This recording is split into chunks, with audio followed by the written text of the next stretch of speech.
ورحمۃ اللہ السلام علیکم ورحمۃ اللہ وبرکاتہ۔ Welcome to the learning Quran. The learning Quran میں خوش آمدید۔ اور یہ قرآن پاک کی ٹرانسلیشن کا سلسلہ ہے جو سورۃ الجن کی 17 آیات ہم مکمل کر چکے ہیں، جس میں جنات کے بارے میں، جنات کیسے ایمان لے کے ہیں۔ جب انہوں نے قرآن پاک کو سنا تو انہوں نے اپنے گروہ کو جا کے کیا بتایا، یہ ہم ڈسکس کر چکے ہیں کہ انہوں نے کہا یہ جو کلام ہے اللہ کی طرف سے نازل ہوا، اور جو ہم ایمان نہیں رکھتے تھے آخرت پر اور کچھ نبیوں پر، کچھ جنات جس طرح کافروں میں تھے، جس طرح انسانوں میں تھے، اس طرح جنات میں بھی تھے، تو وہ کہنے لگے کہ ہمارا عقیدہ غلط ہے، اور جو ہم اس عقیدے کو انہوں نے غلط قرار دے کے اللہ کے نبی محمد صلی اللہ علیہ وسلم پر، ان کی رسالت پر اور اللہ پر، ان کی رسالت پر ایمان لے۔ انہوں نے کہا اس کے علاوہ کوئی چارہ نہیں ہے، اگر ہم ایمان لے آتے ہیں تو اسی میں ہماری بہتری ہے، اور اگر ہم ایمان نہیں لے کے آتے تو ہمارے لیے دائمی عذاب ہے۔ نیکسٹ ڈسکس کرتے ہیں، نیکسٹ کیا ڈسکشن ہوئی جنات کی، دیکھتے ہیں۔ جن کی 17 آیت مکمل کر لی تھی ہم نے، اب 18 آیت دیکھنے لگے ہیں۔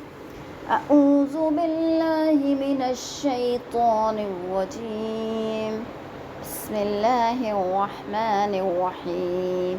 شروع اللہ کے نام سے جو بڑا مہربان اور نہایت رحم کرنے والا ہے۔ وَأَنَّ الْمَسَاجِدَ،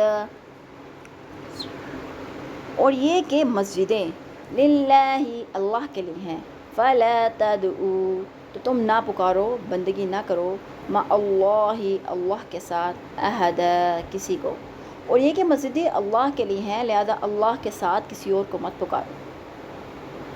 یعنی ویسے تو کسی جگہ بھی اور کسی حال میں بھی اللہ کے ساتھ کسی دوسرے کو پکارنا جائز ہی نہیں ہے، مگر مساجد میں تو ایسا کام کرنے سے شرک کا گناہ کئی زیادہ بڑھ جاتا ہے، اور شرک چونکہ ہم پڑھ چکے ہیں کہ شرک سب سے بڑا گناہ ہے، گناہ کبیرہ ہے۔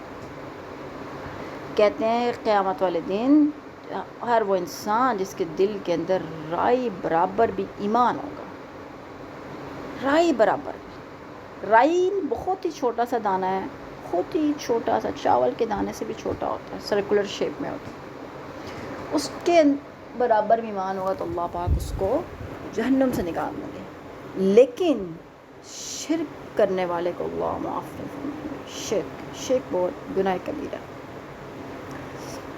ڈسکس کرے تھے ہم، کیونکہ مسجدیں تو خالصاً اللہ تعالیٰ کی عبادت کے لیے بنائی جاتی ہیں، اور بعض علماء کہتے ہیں کہ امت مسلمہ کے لیے تو ساری زمین ہی مسجد بنا دی گئی ہے، لہذا کسی جگہ بھی اللہ کے ساتھ دوسروں کو پکارنا جائز نہیں ہے۔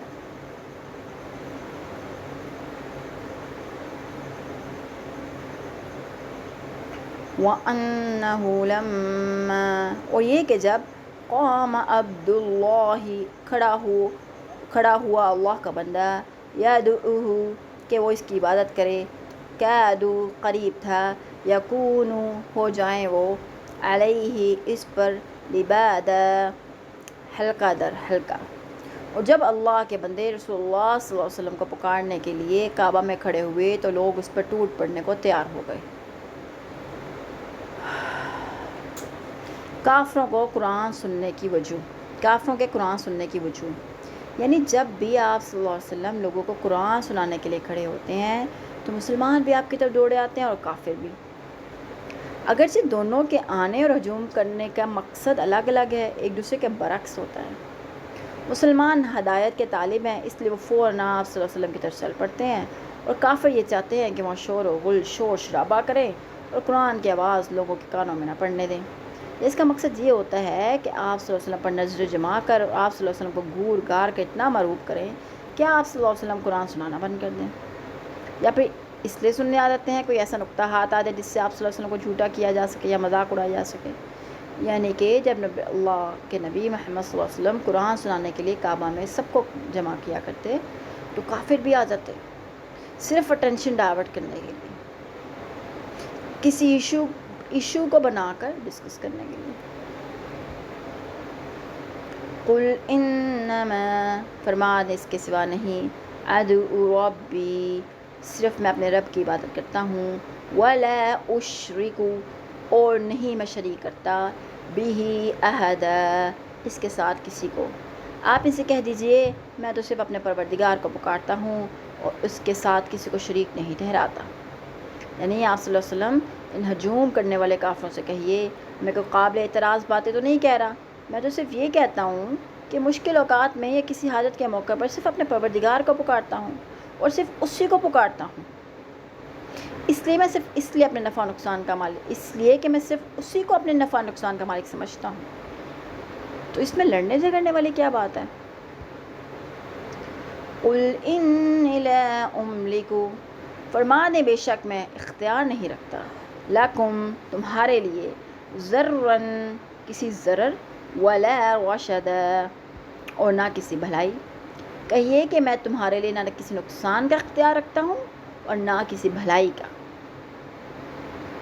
میرے اختیار میں، یعنی اللہ کے نبی کے بارے میں اللہ پاک نبی صلی اللہ علیہ وسلم سے فرما رہے ہیں کہ آپ ان سے یہ کہیے کہ میرے اختیار میں صرف اتنی بات ہے کہ اللہ کی طرف سے مجھ پر جو وحی آتی ہے وہ میں تم لوگوں تک پہنچا دوں، بس۔ اگر اسے تسلیم کر لو گے تو اس میں یقیناً تمہارا فائدہ ہے، مگر میرے اختیار میں یہ نہیں کہ تم کو راہ راست پر بھی لے آؤں، یا اگر نہ آؤ تو تمہیں کوئی نقصان پہنچا سکوں۔ ہر طرح کا فائدہ دینے والی ذات اور ہر طرح کا نقصان دینے والی ذات اللہ کی ذات ہے۔ یہ ہم نے جن کے سٹارٹ میں بھی ڈسکشن کی تھی کہ ہر طرح کا فائدہ اور ہر طرح کا نقصان اسی کے قبضہ قدرت میں، ہر چیز کرنے والی ذات اللہ کی ذات ہے۔ اللہ کا حکم ہو تو دنیا کی کوئی طاقت آپ کو نقصان نہیں پہنچا سکتی۔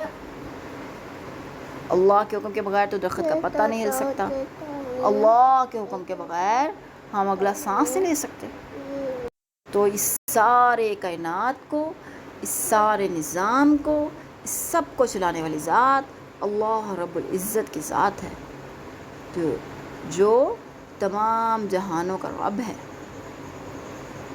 جو رب العالمین۔ آیت نمبر 22 دیکھتے ہیں۔ قل انی لن یجیرانی، فرما دے بے شک مجھے ہرگز بنا نہ دے گا، من اللہ احد، اللہ سے کوئی، ولن اجد، اور میں ہرگز نہ پاؤں گا، من دونہ، اس کے سوا، ملتحدا، کوئی جائے پناہ۔ آپ کہیے مجھے اللہ سے ہرگز کوئی بچا نہ سکے گا اور نہ ہی میں اس کے سوا کوئی پناہ کی جگہ پا سکوں گا۔ یعنی میرے تصرف اور اختیار کا تو یہ حال ہے کہ تم کو نفع یا نقصان پہنچانا تو دور کی بات ہے، مجھے اپنے بھی نفع نقصان کا اختیار نہیں ہے۔ فرض کرو جی ڈیوٹی اللہ نے میرے ذمہ لگا رکھی ہے، میں اس میں کچھ کوتاہی کرتا ہوں تو میں بھی اللہ کی گرفت میں آ سکتا ہوں۔ مجھ میں یہ سخت نہیں ہے کہ میں اپنے آپ کو اللہ کی گرفت سے بچا سکوں یا کہیں بھاگ کر ہی اس کی گرفت سے بچاؤ حاصل کر سکوں، کیونکہ اللہ کی ذات، اللہ نے جو نبی مبعوث فرمائے ان کا کام اللہ کا پیغام پہنچانا تھا۔ مختلف جگہ پہ اللہ پاک فرما رہے ہیں قرآن پاک میں کہ آپ کا کام ہے کہ بس یہ پیغام پہنچانا آپ کا کام ہے، ہدایت آپ کے ہاتھ میں نہیں ہے، ہدایت دینا اللہ کے ذمہ ہے۔ نیکسٹ آیت دیکھتے ہیں۔ الا بلاغا، مگر پیغام پہنچانا، من اللہ، اللہ کی طرف سے، ورسالتہ، اور اس کے پیغام، ومن، اور جو، یعص اللہ، نافرمانی کرے گا اللہ کی، ورسولہ، اور اس کے رسول کی، فإن، تو بے شک، لہ نار جہنم، اس کے لیے جہنم کی آگ، خالدین فیہا ابدا، ہمیشہ رہیں گے اس میں ہمیشہ ہمیشہ۔ میں تو صرف یہ کر سکتا ہوں کہ اللہ کا حکم اور اس کے پیغام کو لوگوں تک پہنچا دوں، اور جو شخص اللہ اور اس کے رسول کی نافرمانی کرے گا تو اس کے لیے جہنم کی آگ ہے، اور ایسے لوگ اس میں ہمیشہ ہمیشہ رہیں گے۔ اللہم اجرنا من النار، اللہم اجرنا من النار، اللہم اجرنا من النار۔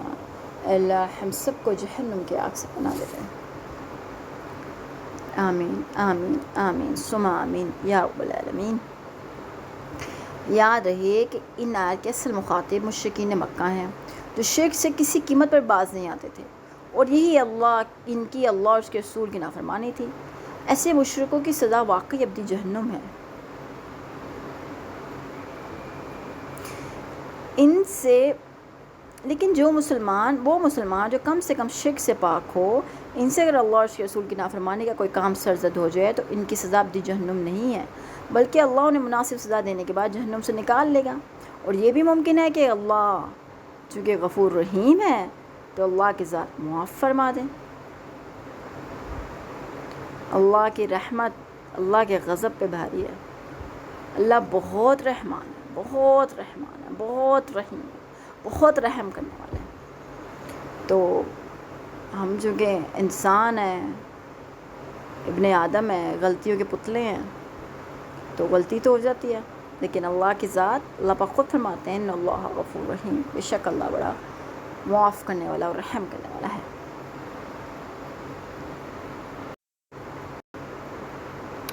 آیت نمبر 23 ہماری کمپلیٹ ہو گئی ہے۔ انشاءاللہ آیت نمبر 24 میں نیکسٹ ویڈیو میں ملاقات کرتے ہیں نیکسٹ آیت کے ساتھ۔ ٹیک کیئر، اللہ حافظ۔